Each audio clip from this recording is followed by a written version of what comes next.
Hi, welcome to another episode of Slay with Leigh M. Clark. I am the founder and curator of a national series called Slay the USA, which features amazing women like Courtney Petrin, who's joining us today from Sarasota. Hey, Courtney, how you doing? Good. How are you? I'm really happy to be here.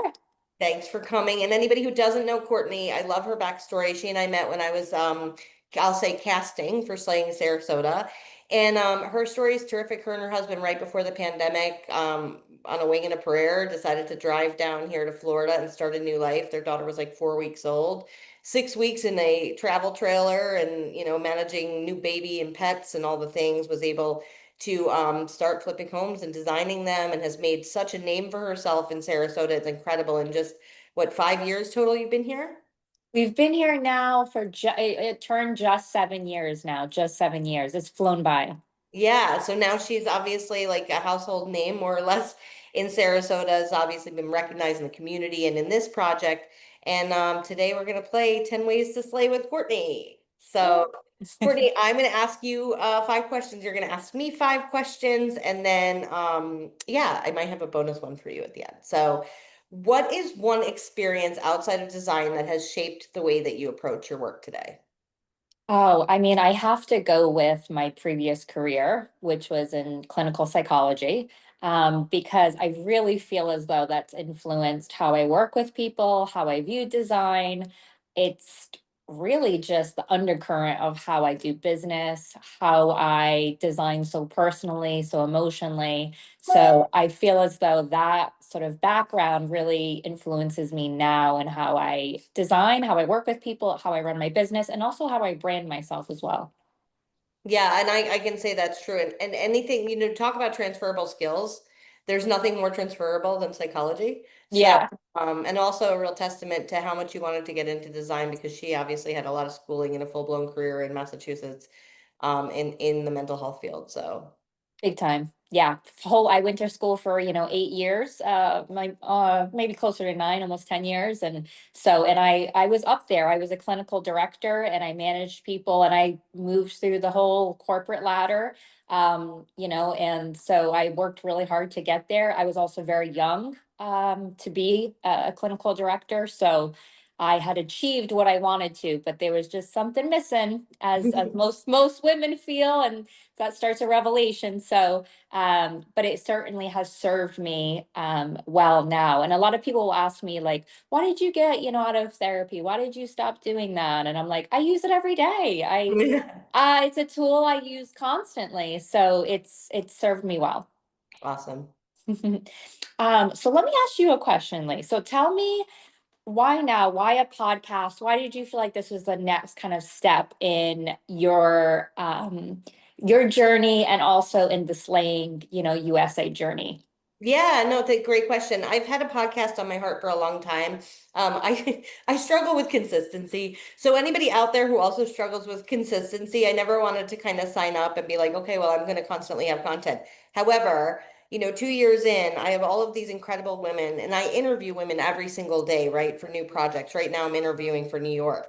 And so we have these amazing conversations, and I'm thinking to myself, why am I not sharing this? Why am I not giving these women an additional platform? Why am I not allowing these great conversations to maybe light the light of another woman who might be in the dark, or another woman who maybe has 8, 9 years of therapy experience and schooling, and is going to go ahead and turn around and change her career because something is calling her that's greater. Like being able to, I have selfishly have these moments where I get to hear from you guys. Then I've done the next best thing, which is put a book out and said, here are these amazing women, but why not continue the conversation in another format? And I'm very hopeful that we continue. I mean, we've been blessed, it's so booked out right now. And, because I think there's a Wayne Dyer quote that says, don't die with your music inside of you.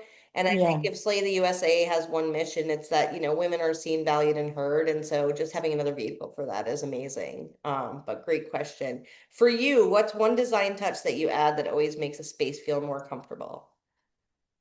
Oh, I have to go with anything that's very personal to my clients. So I think that having an authentic design is really the balance of bringing together their storytelling. So them as a couple, them as a family, And that can be very much through some personal items they've collected over time during travel, maybe something that's passed down for them from relatives, something significant. So I really try to urge people to hold on to some of those items. Sometimes folks move here and they're like, purge everything, I want nothing, you know. And sometimes that's the case because it's, you know, it's maybe inexpensive furniture that served its purpose and now it has to go. But if they have anything that's been passed down, maybe from their grandmother or a relative that they feel significant, feel an attachment to, I very much encourage them to have that in that space. And that doesn't have to be anything big. It could be something small. So I think small touches, I always try to include a little surprise for my clients too. So something maybe they didn't expect. So like, for example, if a client particularly likes a certain flower, maybe this is just something she's told me in passing, like one of my clients, we share a very strong love of hydrangeas because we love New England and she's from that area. So on her reveal day, I had fresh hydrangeas for her.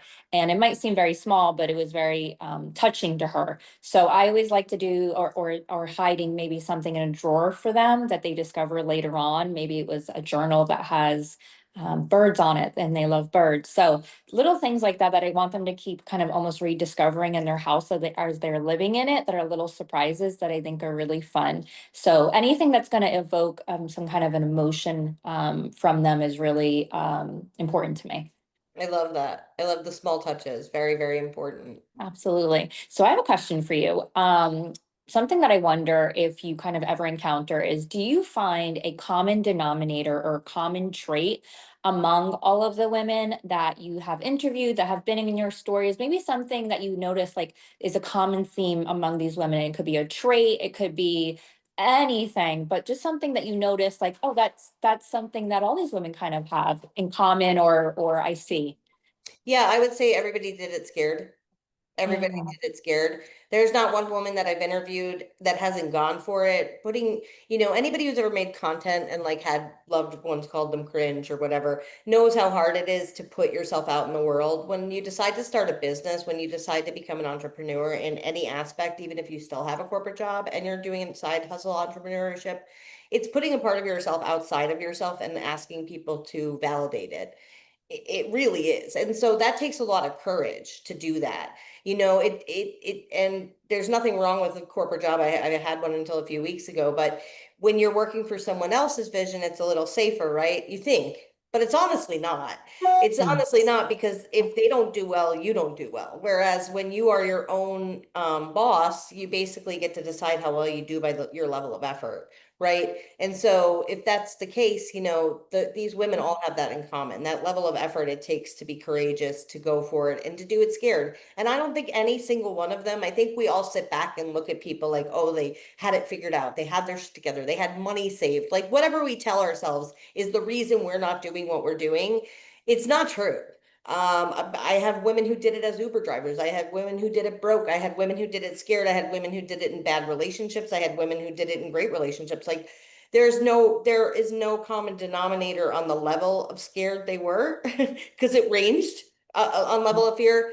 But that's what I think is the most exciting thing, is to watch people go for it. And going for it, could mean just creating reels and content. You can continue in a safe corporate job and do all the things that feel comfortable to you.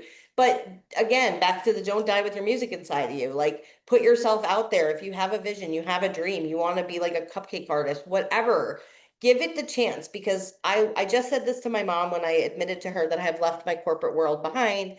I said, corporate will always be there. It's not going anywhere.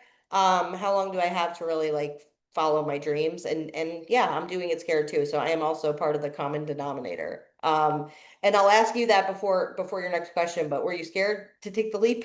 Oh, yeah. I mean, first of all,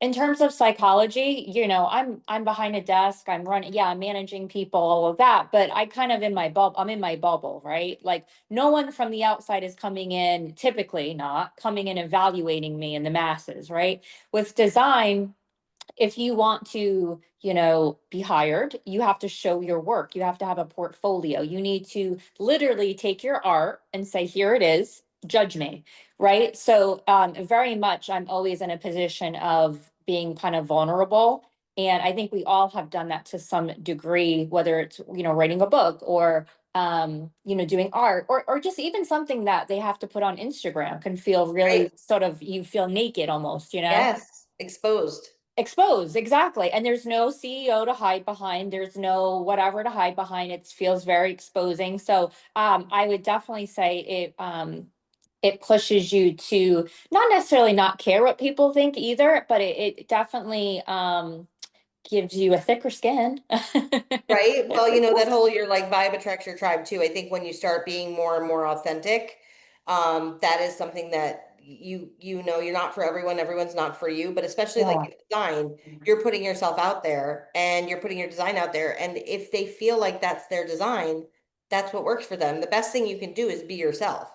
Because the absolutely. more authentic we are, the more the right people who need what our specific exact talent is will use that. When you're not designing, what's your favorite way to bring beauty or creativity into your daily life? I would say I really love planning things for my family. I love planning like family activities. I do really cheesy things like Italian night at home, and we'll play Italian music and have pasta. I'm not like I am a decent cook, but I don't want anyone to think that I'm doing like these elaborate dishes. But we'll do, yeah, like Italian night, Mexican night. I just find, and I love doing the whole experience, like setting the table, and it's part of my kind of creativity as well. And also just planning like family events together, and we really take the theme seriously. We went to a luau and we dressed the part, and we just are, I sometimes hard to get my family on board with my dedication to it, but yeah, they come along with it and do it. So I just think it's just another extension of like I guess my creativity, but it's fun. I love that. Yeah. So I wanted to know from a personal standpoint, obviously you hear all of these beautiful stories from the women. Is there any particular story that comes to mind, or anything that maybe you've heard or read in one of the books, or a woman told you, that has so greatly impacted your life that maybe in some way you were changed from it, or you changed something in your life? Is there anything that kind of stands out that like, wow, that really, I'm going to change this, or I'm going to do this, or, There's so many. I'll give you two situations. One was an interview I had with a woman, and she said when she prays to God, she does not ask, she just listens. ah, I That love was a that. big moment. Like, I don't think I always, I was joking with her. I was like, I just thought God was like just a shitty Santa Claus that like really didn't do a good job. Like, I was like, can you do this? And he's like, no. And I'm like, can you do that? No. But that I love that, like faith being like, you don't really like ask, you listen, and it's not about your will. It's about thy will be done. So, and I don't get super too much into religion here, but I thought that that was beautiful. A story that forever changed me, and so many women that she touches, but this woman, Maria Brito in Nashville, she worked for the Social Security Administration for 15 years. Same thing, day in, day out, safe job, all the things. During the pandemic, she was working from home. Say it was the change of lighting or change of scenery. She looks up at her husband during one, they went on a walk one day after work. She said, I can't do this job one more day. I just can't. And he said, well, quit. And luckily she was in a position to quit, because I want to put an asterisk there. Not everybody can just quit, but she did. And you might try it anyway. She now takes women around the world to like Morocco and Bali and Indonesia to like awaken with Maria in the jungle and like unpack their lives and like start over and do whatever. And I love that she became what she teaches. Had Yeah. to it scared. She literally knew one thing, like the most, basic, mundane kind of like day-to-day safe, guaranteed. And then decided one day, like, no, I'm not gonna like again dive with my music inside of me. I'm gonna change it right now, today. And then what did she do? What does her job become? Have the guts I had. Let me show you how. Let me take you, let me help you unpack the things that are holding you back. Terrific. Love to see it. And I think that that goes to show anybody can become anything at any point if they so desire, right? I think the Yeah. only limitations we have are the ones we impose on ourselves. Speaking of limitations and bold steps, what's one brave decision you made that completely changed your path? Well, I think that the obvious answer would have been obviously, quitting my job, selling my house, and moving, from Massachusetts to Well, Florida, pregnant. on starting, brand new everything. But I think sometimes that's obviously a very significant decision, but I think sometimes in business it can be the small decisions that can make a lasting, long impact. And something that I shifted maybe about 4 years ago or so, I started branding us, and I made a very conscious decision to communicate to our audience and to brand us in a way that was very design forward.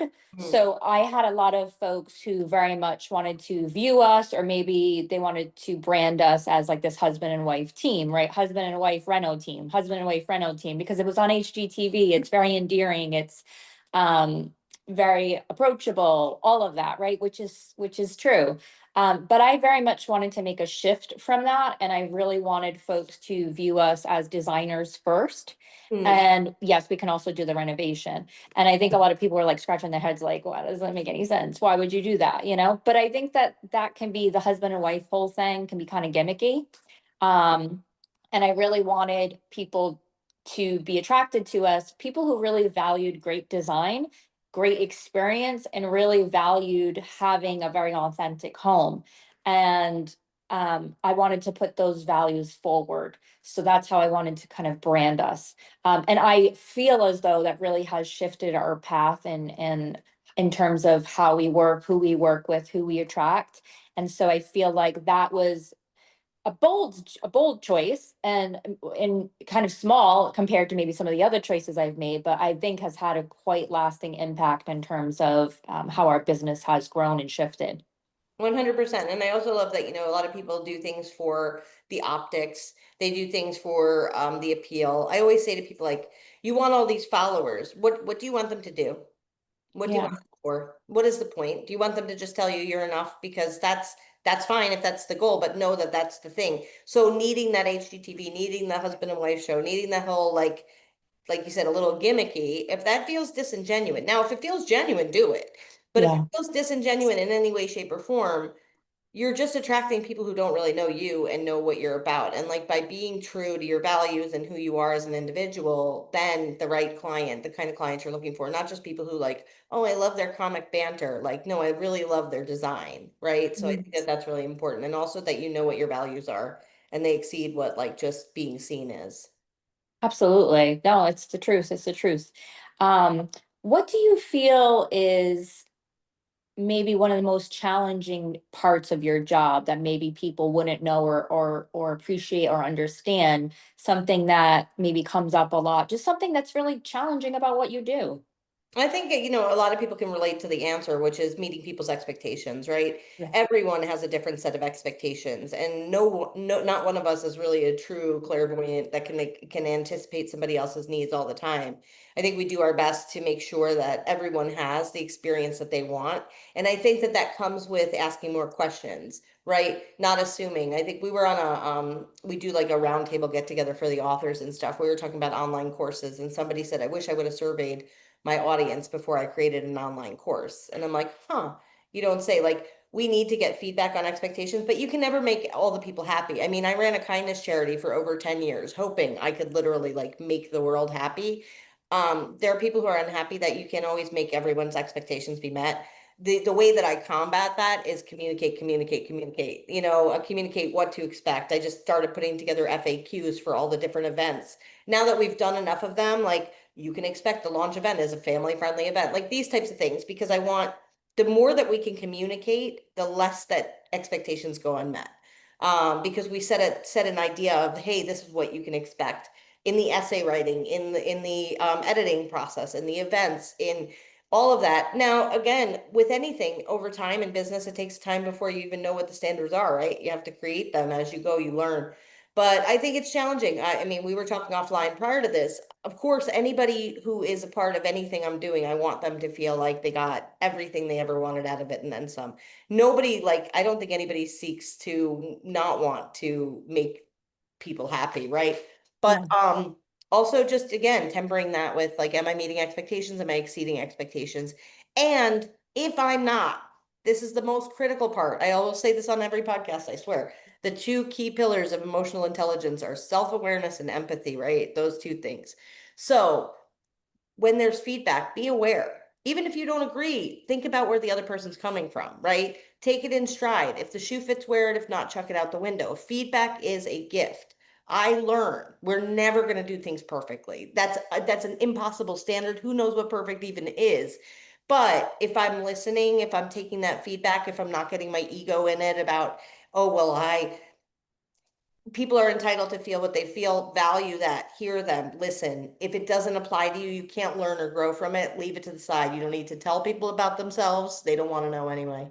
But if you Mhm. can take that feedback and do some self-actualization with it and say, hey, if the shoe fits, wear it. If not, chuck it out the window. If it's true, great. If I can learn from it, great. If not, it's feedback. And that's it. It doesn't have to feel personal. Like we all get like feeling personally attacked when we don't meet expectations. It's unrealistic to think you're going to meet everyone's expectations, and it's not a personal attack when you don't.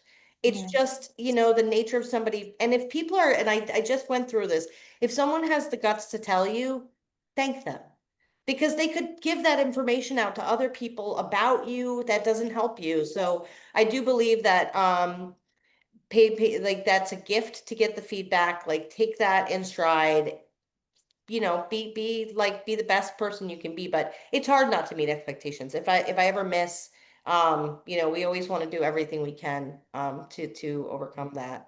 I have another question for you. Where's the most unexpected place you've ever found design inspiration? Oh, through a table. So, it was one of my projects that I did. It was actually my client's grandmother's table, and she showed me it. She's like, "Oh, she was kind of like casual about. She's like, "Oh, I'd like to use it, but if we can't." And I remember looking at it and being like, "Oh my goodness, like this is the whole vision for her whole house. Like this is a whole like if it just you could take a table, this is the kind of jumping off point." So I think that sometimes, it can be something that clients have or something you see, but in this case, it was literally like this beautiful marble table that was, my gosh, 100 years old. And, it was beautiful. And we refurbished it a little bit, but it was very much the whole jumping off point for the whole design. And it's so funny because when I look at the design and I see the table, it goes with it very perfectly. And I'm very happy about that. And it was very much true to her and her style and kind of their vibe. So it wasn't like it was forced and we weren't forcing anything. It felt very authentic. So, No, I uh, love that. And when we're offline, I'm gonna once we stop the recording, I'll show you the table. I just refinished a table and like I could have bought one, but I did it in that same kind of energy. So I'd love for you to see it. We're done. There's some gold leafing involved. You know that live oak thing that people love? oh yeah, I kind of did a live oak version of gold leafing on a table. So it's I interesting. love that. Oh, I Something love different. that. Now that I have all this extra time to do art projects, Right, right.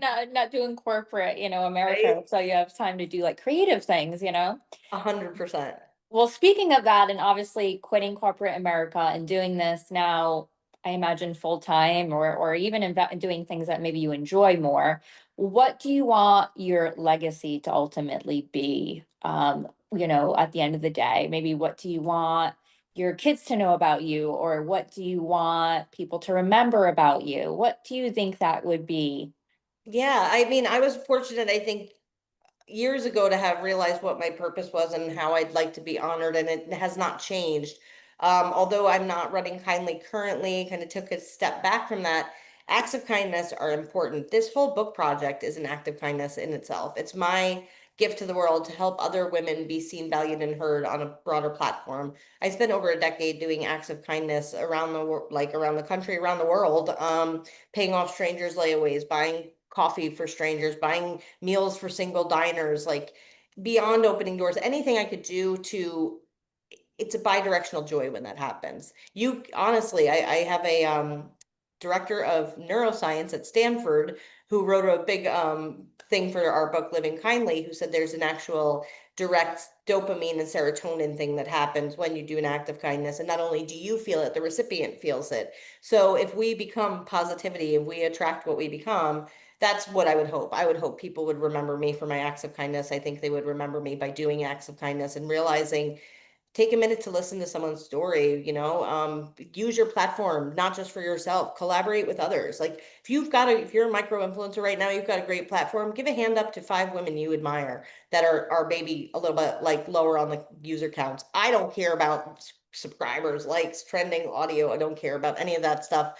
What I care about is meaningful connections. But I think if all of us took that in our hearts and said, what can I do today to improve somebody else's experience with life? And also, if I'm doing this for me, who else can I bring with us? My first book was a book that I wrote about kindness. And it never hit the shelves because the pandemic happened. And I was like, no one wants my like positive Pollyanna, go do nice book. It's not the time. And so at the time I was like, well, maybe I'll just get a bunch of people together to talk about kindness. Like you don't have to do anything, but is being nice, being kind, or is that manipulative if you're just people pleasing and pretending to do what people want you to do? And so that was the first book, Living Kindly, which is up there. Um, Again, instead of me just saying, oh, here's a project for me to talk about kindness, who else can I bring with me? Who else has an opinion? Okay, let me read the room. You guys aren't up to doing acts of kindness. I get it. There's no toilet paper. It's an election year. No one's happy. I understand. And we talk about kindness and not just me, not my like me pontificating for an entire book about kindness. I could do that. Even thinking about starting a podcast, same type of thing. It's like, how can you use your platform to help others? How can you be of service? When you have a servant heart, when you really lead, not to be seen, not for attention, but with intention, like you can change the world. Maybe this much of it, but you can. So yeah, that's how I would want to be honored. And I have a bonus question for you. It came from an author the other day, and I think it's such a great question. And I'll briefly tell you my answer afterwards for anybody who heard it before. But what is one piece of advice you used to stand on that you would no longer stand on? Ooh, That's rough, right? It's a tough question. yeah. Well, I don't know if it was a piece of advice per se, but it was certainly, I guess, a way of going through the world. Um, I very much was somebody who was very in control of things. I felt it's an illusion, obviously. We all know it's an illusion, but I felt like I was very in control of things. I was very like, if I micromanage this, then everything will be okay. And if I predict this, then everything will be okay. Or, if I'm quick, if I'm fast, and so I think that was a story, a narrative that I told myself. And I think that can be I think that can be current right now for a lot of people where we're very much in this fast society where it's like, be fast, be the first one to respond, be the first one in the race. It's like this race mentality, right? And I think that a lot more people could really benefit from slowing things down and being present. And also realizing that if you allow some space for, you know, things to happen, that you don't so much have to micromanage, really beautiful things can happen because while you're trying to sort of navigate and micromanage this and micromanage that, it leaves no space for anything else or really just creativity or anything else to happen. So I think that my view was it was such a positive, it was such a superpower maybe that I had, and I think a lot of not even just women, just folks in general can kind of view that. But where is sort of it toxic? Where is sort of it not maybe positive? Right. So I think that that and maybe it's age too, getting older and like chilling out a little bit, but I would say like letting go of control, the illusion of control, because none of us have control anyway. We have Correct. control in what we eat, we have control in those sort of micro decisions, but at the end of the day, we really don't have any control, and I think Yeah. that's why people grab at it because of that. Well, um control is anxiety too. I mean, control is fear, right? So when we exactly. can't control things, it's because we fear the outcome if we weren't in charge of it. So to your point, letting life happen more organically, seeing what seeps through the cracks. It might be a weed, it might be beautiful, but it's like you don't have to like manage every aspect of the world because it's incredibly frustrating to be like that as well Oh because yeah. the world does not bend your will. So when you think you have all these moving parts in control and someone steps out of line, it's like it puts you off your axis.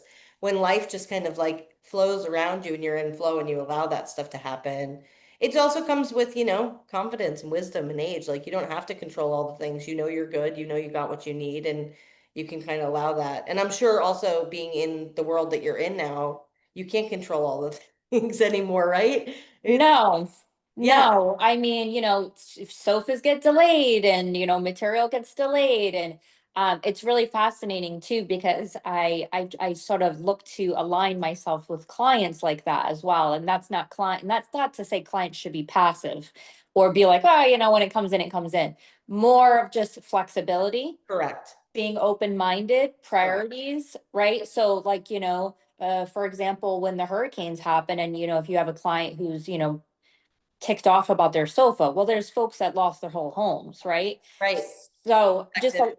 yeah, perspective. So I think also just aligning myself with those like-minded people, and they can be your clients. They really can. They can be people you work with and who pay you, So I think aligning yourself around those like-minded people are important as well. But I'm eager to hear your answer too. Oh yeah, no, I basically just said not everyone deserves your kindness. I used to believe. Oh yeah. Yeah, I used to just think everyone, no matter what, no matter how, and I don't stand on it anymore. I still wish that was the case. I just have seen too much now to know that there are people who like genuinely delight in evil and don't not only don't want your kindness, don't deserve it. And I think being more energetically focused, I think I just said Taylor Swift just said this on her boyfriend's podcast, but she's like, not everybody can afford your energy. And Ah, I think that that's really important that, I've now become really specific in how I give. Like we're creating a slave foundation for women entrepreneurs so that the women in these books can help light the candle for the next one up. I still want to be kind. I think I was just wanted to be kind to everyone, and I saw that the world doesn't always mirror that back. And that's difficult, but at the same rate, it doesn't mean that you can't continue to operate in your way. I will never ever let anyone else change who I am in that way. Like you can be a miserable person, but you're never going to make me unkind on account of it. I just don't think I'd extend the kindness that way anymore. But yeah. that's wisdom right there. That's Yeah. wisdom. And can I add to that too, Yeah. of like not giving everyone your kindness? Maybe I think also too, what's important is not giving everyone your anger. That Because, right? Because I feel like, okay, like when is it worth standing up for? When is it worth like speaking your mind about? Like when is it worth it? And not every person or every conflict or every situation is worthy of you kind of stating your opinion or you engaging in that conflict, frankly. correct. I just said this to my boyfriend this morning. He's like, "What did you say? I'm the only person you get angry with." I said, "No, you and my son. Mostly because you're the only people who have given to me exactly what I've given to them. There's reciprocity there for me to even care. I Yeah. won't allow someone else to get me out of my access. Like, you're not going to make me mad. Good luck. Mm. Godspeed." I don't give away that kind of emotional control. And that's what I think people think anger is powerful. It is weak. It's Yeah. weak. So Being true. emotional is weak. I mean, Yeah. honestly, and we're all emotional creatures. I'm emotional, like I have emotional moments. I am not my strongest when I'm emotional. I'm my strongest when I'm calm. And so if you have mastered a way to not allow life to decide for you, if you act, don't react. So somebody brings their bullshit your way, you get a choice whether or not you engage to your point. If you want to go in and you want to bring your anger, know that you're inviting in more of that energy. Energy matches energy. So if you're going to go Mhm. match people's angry energy, you are going to be in that vibration. Like I'm not, I see it as you are my puppeteer, you're my emotional marionette. Yeah, You get to decide. I went from having a perfectly great day. Now you're going to interact with me. Now my day is ruined. Who's weak? Me or exactly. because I chose that. I chose to allow you that much power in my life. And so I'm not a really angry person. It takes an awful lot. I have to really care or love or something to be angry. And like, it's passion. They say the opposite of love is not hate, it's apathy. Ah, yes. So feeling Yes. nothing. So it's like, it takes it a lot to get me riled up. It's not like things don't irritate me. I'm just not going to give away my energy that freely. I'm not. And at the same rate, like, the anger is not powerful. Like men, especially think loud yelling is that's the same as a woman crying. You see a woman who's hysterical, do you think she's powerful? No, she might stab you because she's crying hysterical. Same thing with an angry guy. Rah, rah. All the things, right? It's just hysterical. It's emotional. Mm. Really strong people, really scary criminals, they don't yell first. Yeah, don't exactly. they don't Yeah, yell first. They don't yeah, didn't see it coming. I promise you didn't see it coming. We yeah. watched enough forensic files, I can tell you. The really scary ones, you don't hear it first. That Yeah, is the same thing. And then you look in the animal species, right? And you see like animals fighting. It's all that's just so I'm with you. I think not everyone deserves your kindness, not everyone deserves your anger because you pay the price, right? You pay the yeah. price. So it's like you just really have to be discerning. And to your point earlier, it's about surrounding yourself with like-minded people. If you need people who are flexible and comfortable, and that's like that makes you feel better about the way that you come. I can't deal with highly stressed, neurotic individuals. Like because I'm not, I'll tell people all the time, I don't color in the lines. I'm not Yeah, a girl and I won't claim to be. I'm not going to do it always perfectly. That's just not, my ADHD is too bad. I hire people who are good at those like attention to detail things that I'm not. But again, recognize your own weaknesses. If somebody says something that really hurts your feelings, ask yourself why. yeah. Why? Is it true? Or are you unhappy that that's their view of you? I don't know. Like, I think we need to inspect more what gets us angry and if it's really worth the energy. Because it's Absolutely. peace is the prize, right? Peace is the prize. And I think that if something triggers you, like you said, you have to investigate and look inward of like, why, well, why is that bothering me? What information does that tell me about myself? Because really, Right, ultimately, that's all you can control is you and not them, you know? right. So it's information for sure, and information about, how you can improve. So Yeah, and wonderful. like we said before, feedback's a gift. Take it if it's shoe fits wear it. If not, chuck it out the window and try and be peaceful. Well, thank you, Courtney, for being on the show today. You're amazing. I'm gonna stop recording and show you my table.